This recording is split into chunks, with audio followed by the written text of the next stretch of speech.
DNA में आज सबसे पहले हम उन वीर शहीदों को याद करेंगे जिन्होंने 1999 के कारगिल युद्ध में देश के लिए अपनी जान न्यौछावर कर दी थी। आज से ठीक 17 वर्ष पहले मई 1999 में पाकिस्तानी सैनिकों ने आतंकवादियों के रूप में कारगिल में घुसपैठ की थी। पाकिस्तानी सैनिक कारगिल की चोटियों पर कब्जा करके बैठ गए थे और भारत को इस घुसपैठ की खबर करीब 1 महीने के बाद पता लगी थी, लेकिन तब तक पाकिस्तानी सैनिकों ने भारत के 140 महत्वपूर्ण पहाड़ी ठिकानों पर कब्जा कर लिया था। दरअसल पाकिस्तानी सैनिक लेह से श्रीनगर को जोड़ने वाले नेशनल हाईवे पर कब्जा करना चाहते थे। यह हाईवे एक तरह से जम्मू कश्मीर की लाइफलाइन है और अगर ऐसा हो जाता तो फिर सियाचिन में तैनात भारतीय सेना तक कोई भी सप्लाई नहीं पहुंच पाती और यह इलाका पूरी तरह से देश से कट जाता।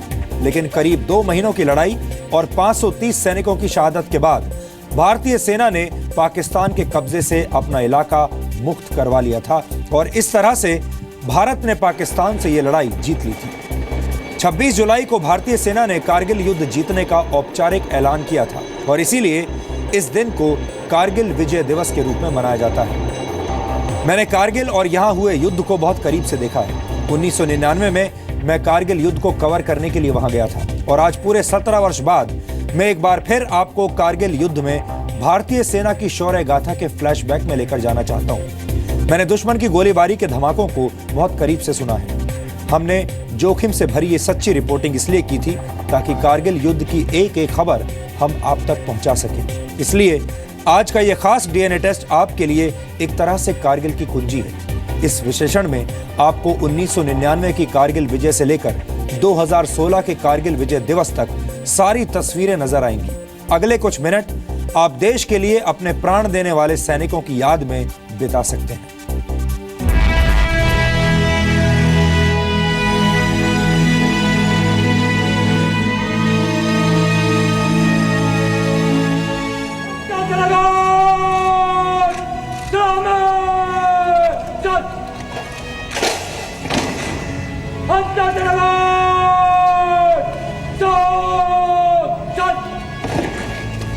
कारगिल की जीत का 17वां विजय दिवस।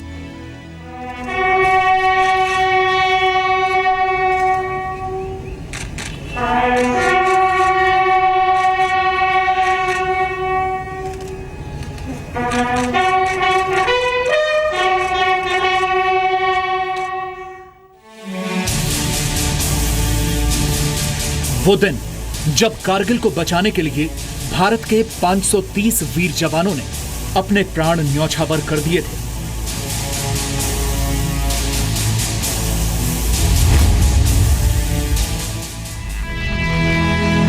दिल्ली में अमर जवान ज्योति पर तीनों सेनाओं के प्रमुख और रक्षा मंत्री मनोहर पर्रिकर ने जवानों को श्रद्धांजलि दी।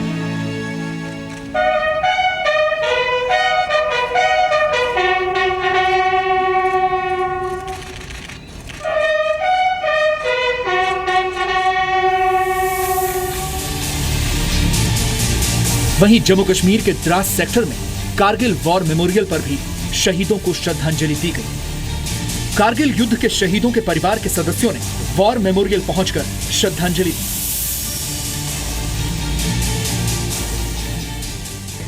जिस तरह की प्रिपरेशन है बॉर्डर्स के ऊपर, जिस तरह के फोर्स लेवल्स हैं, जिस तरह की तैयारी है, I can say with absolute confidence कि कारगिल जैसी हालत नहीं आ सकती। We are much better prepared and every place along the border there is no such place where we think that something like Kargil can ever happen again. भारतीय फौज की यह हिदायत है नापाक पड़ोसी को कि अपनी हद में रहे, नहीं तो हिंदुस्तान के पास जांबाजों की कमी ना तो 1999 में थी और न अब है। उन्होंने ये नारा दिया कि दिल मांगे मोर, और इस कमर्शियल नारे का उन्होंने अर्थ ही बदल दिया। आज ये नारा उनकी एक प्रेरणा के रूप में लिया जाता है। उनका मतलब था कि वो और दुश्मनों को मारना चाहते हैं, वो और आगे बढ़ना चाहते हैं। कारगिल की जीत के 17वें साल के जश्न की तस्वीरें तो आपने देख ली, लेकिन ये विश्लेषण तब तक अधूरा है जब तक आप करीब से 1999 का वो वक्त नहीं देखेंगे जब घुसपैठियों के वेश में पाकिस्तानी सेना ने भारत की सीमा में दाखिल होकर भारत को चुनौती देने की नापाक कोशिश की थी। इसलिए आज आपको 1999 के फ्लैशबैक में लेकर जाना भी जरूरी है।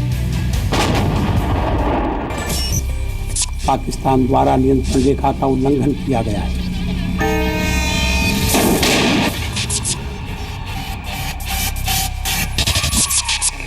देख वो बेटा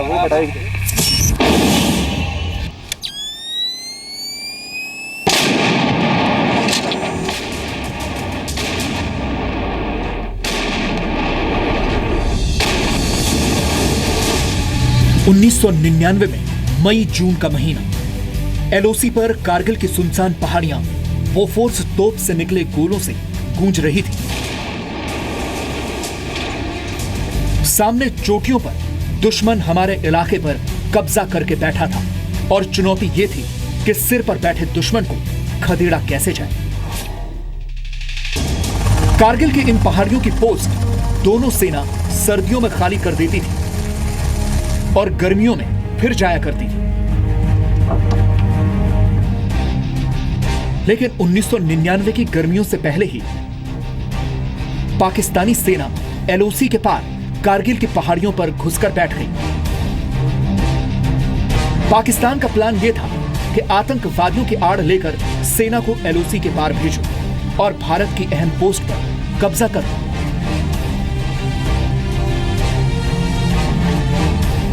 कारगिल की इस पोस्ट पर कई दिनों से दिन रात बमबारी चल रही है और उसका सबसे बड़ा कारण यह है कि पाकिस्तानी सेना घुसपैठियों को न केवल रसद और हथियार मुहैया करा रही है बल्कि उन्हें आर्टिलरी कवर भी दे रही है, जिसकी वजह से भारतीय सेना को एक एक बंकर और एक एक चोटी पर कब्जा करने के लिए घमासान युद्ध करना पड़ रहा है।